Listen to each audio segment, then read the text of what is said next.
আপুরা এবার আসলাম ছাদে অনেকদিন পর। চলো তোমাদেরকে ছাদটা একটু ঘুরিয়ে ঘুরিয়ে দেখাই আর আমি একটু দেখি।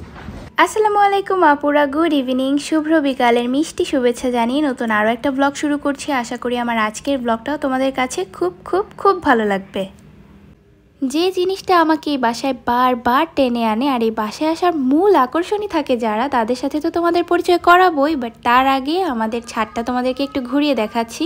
পেঁপেগুলো দেখে সবাই প্লিজ একবার বলো মাশাল্লাহ। দেখে নাও আমার সেই মূল আকর্ষণের জায়গা যাদের জন্য বারবার আমি এখানে ছুটে আসি। আজকে আমি ওদেরকে খাবার পানি দিয়ে দিলাম আর আমার আম্মু আসলে একটু টায়ার্ড হয়ে গেছে ওদেরকে পালতে পালতে। ছাদে বারবার উঠতে হয় তো এই একটা বিষয় আছে। সো কি হয় আমি আসলে বলতে পারছি না, বাট আনফর্চুনেটলি আমার আম্মু চাচ্ছে না ওদেরকে আর রাখতে। সো যদি আম্মু কিছু করেও ফেলে আমি এখানে আসলে আমার কোনো সে নেই, আমি কিছুই বলতে পারবো না। বাট আমি চাই না এরকম কিছু ঘটুক আমার বাচ্চাগুলোর সাথে। না ওখান থেকে কিছু পাকে নাই রে, না এখনো খাওয়ার উপযোগী না। এই যে এই পাশে একটা আছে কাঁচা কাঁচা, অনেক হয়েছে তো, হয়েছে অনেক। ছাদের গাছ হিসাবে ভালোই। ওই ডালটাই দেখো কতগুলো, সব ছোট ছোট। তুমি নিতে তো চাও আব্বু, এখনো পাকে নাই শোনা। বড় হলে তুমিই খাবা, বড় হলে তুমিই খাবা। মাশাআল্লাহ। ওই একটা ওই ডালে কি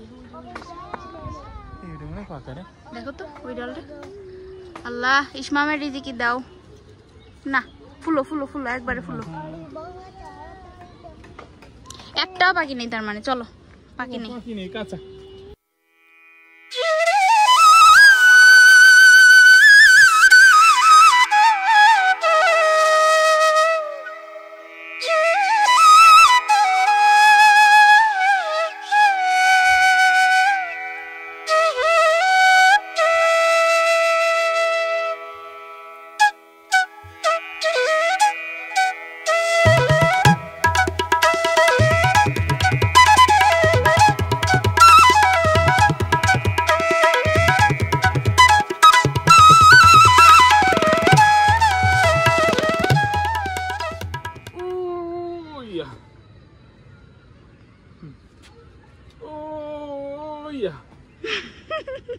হাসে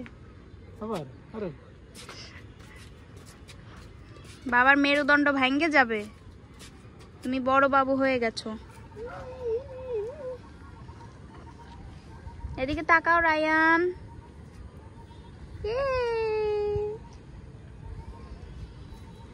সুন্দরী কমেলা, এই বাদামি কমেলা, ওসে বাদামি, এই বাদামি। আমি তোমাকে ভালোবাসি।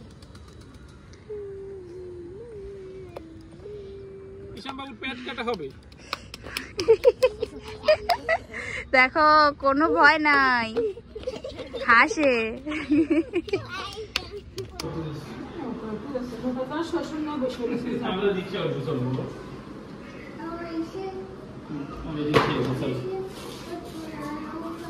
ওরে বাবা, সে রিক্সা উঠবে না, নৌকা উঠবে।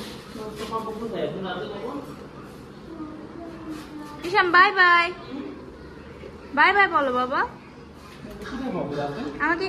আমাকে একটু বাই বাই দাও। বাই বাই শোনা। আপুরা এখন তোমাদের ভাইয়া গেল নান রুটি কিনতে। যদিও চালের আটা রুটি দিয়ে নিহারি খাওয়ার কথা ছিল, বাট আনফর্চুনেটলি আমরা সেটাকে রিজেক্ট করে নান রুটিতে ট্রান্সফার হয়েছি।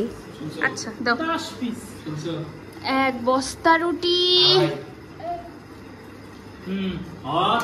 নিহারি,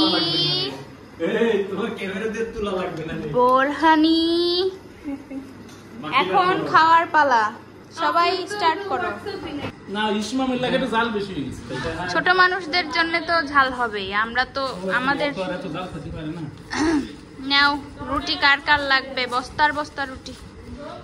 এই এক বস্তা, এই আর এক বস্তা রুটি। তো মুন্না তো রুটি খাওয়ার পাগল। মুন্না আজকে রুটি খাও। এই এক বস্তা। ওরে আল্লাহ রে, খাও বাবা। ইসমাম বাবুকে একটুখানি দাও। অত ঝোল দিও না, অত ঝাল না, ঝোল দিও না। না না জাল লাগতেছে, ছোট মানুষ। সুন্দর, এবার দেখো। খাওয়া দাওয়া শেষে হজমের জন্য বেস্ট উপাদান হচ্ছে বোরহানি, আর কোক, পেপসি এগুলো আমরা আসলে অ্যাভয়েড করারই চেষ্টা করি। বোরহানিটা হেলদিও যেমন আর ভালোও লাগে আমাদের ফ্যামিলির সবার কাছে। তো তোমাদের ভাইয়া 1 লিটার বোরহানি নিয়ে এসেছিল এবং সেটা দিয়ে এখন খাওয়াটা দা এন্ড দিলাম। কোন পাশ থেকে করছিলে?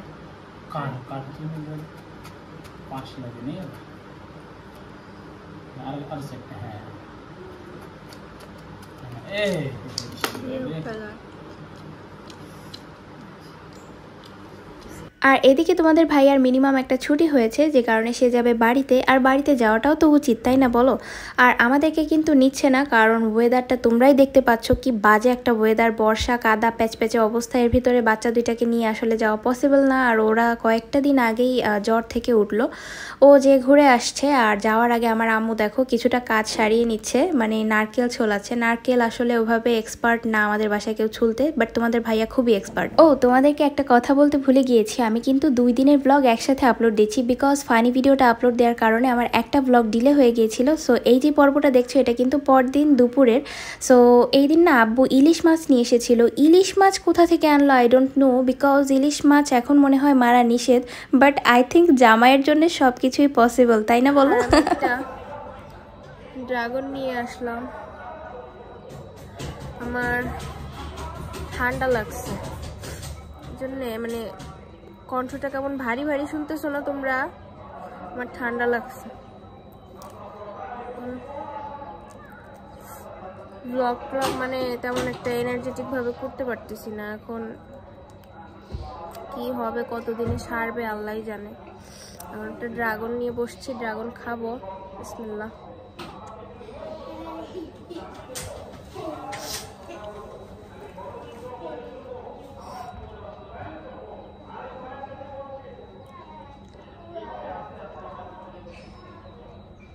আমি ড্রাগন এভাবে খাই। ড্রাগন আনলে এরকম কলা যেভাবে ছুলে, কলা ছোলার মতো করে ছুলে ছুলে খাই। এখানে তোমরা একটা জিনিস কি বুঝতে পারছিলে, আমি কিন্তু গুনগুন করে গান গাইছিলাম। আর আমার এটা গুড হ্যাবিট নাকি bad habit I don't know. আমার না ঠান্ডা লাগলে আমি প্রচুর এরকম গুনগুন করে গান গাইতেই থাকি, বাট টাইম পাস করার জন্য, আর কিছু না। আর হচ্ছে তোমাদেরকে গানটা শোনালাম না, মিউটে দিয়ে দিলাম, বিকজ আমার এত পরিমাণ ঠান্ডা লেগেছে যে আমি নকে ল বলছিলাম, যেটা তোমরা শুনলে হাসতে হাসতে তোমাদের পেট ফেটে যেত। তো এই কারণে আর তোমাদেরকে শোনালাম না। আর এই দেখো এভাবেই কিন্তু আমার ড্রাগনটা পুরোটা খাওয়া শেষ। আর খাওয়া শেষে একটু মজাও করে নিলাম। আর এরপর নামাজ শেষে দুপুরের খাওয়া দাওয়ার পালা। সবাই নামাজ টামাজ শেষ করে এসে দেখো খেতে বসে গেছে। আর আমি না পুরোপুরি ভিডিওটা তুলতে পারিনি, তার কারণ হচ্ছে আমার আব্বুর সামনে আমি টোটালি ভিডিও করতে পারি না, আমার পুরো হাঁটু কাঁপে থরথর করে। তো যে কারণে তোমাদের সাথে পুরোপুরিভাবে শেয়ার করতে পারলাম না, সরি।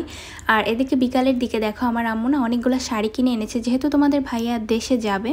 সো রিলেটিভস যারা আছে, আত্মীয় স্বজন, আম্মু তো ওইভাবে যেতে পারে না, তো একজনের মাধ্যমে তো দেয়া সম্ভব, তাই না? কেউ যদি যায় তার মাধ্যমে দেয়া যায়।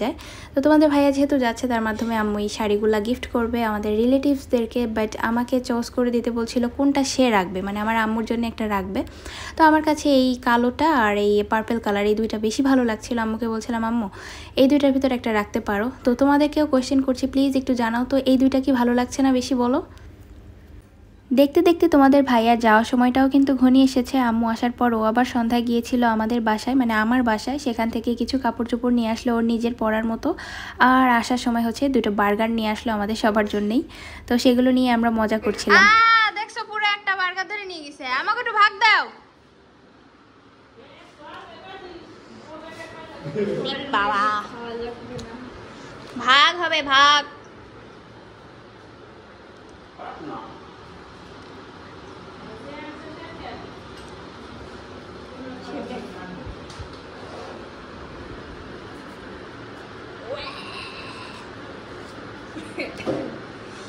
আচ্ছা এটা তুমি আসলে বাক করে খাও, না আর একটু খাইয়ে দাও, আমার আর একটু খাও, সমস্যা নেই, নাও খাওয়া। হ্যাঁ ভাইয়ের খাওয়া বার্গার। অ্যান্ড আজকে রাতে ডিনারে ছিল চালের আটা, রুটি, মাংস, মিষ্টি এইসব আর কি। তো দ্যাট ইজ ইট আপুরা, আজকের ব্লগটা এখানেই শেষ করছি। কেমন লাগলো তোমাদের কাছে অবশ্যই কমেন্টে জানিও। যদি ভালো লাগে do like, share and subscribe. ইনশাল্লাহ দেখা হবে আগামীকাল। সে পর্যন্ত সবাই সুস্থ থাকো, ভালো থাকো, আমার জন্য দোয়া করো। আল্লাহ হাফেজ, আসসালামু আলাইকুম।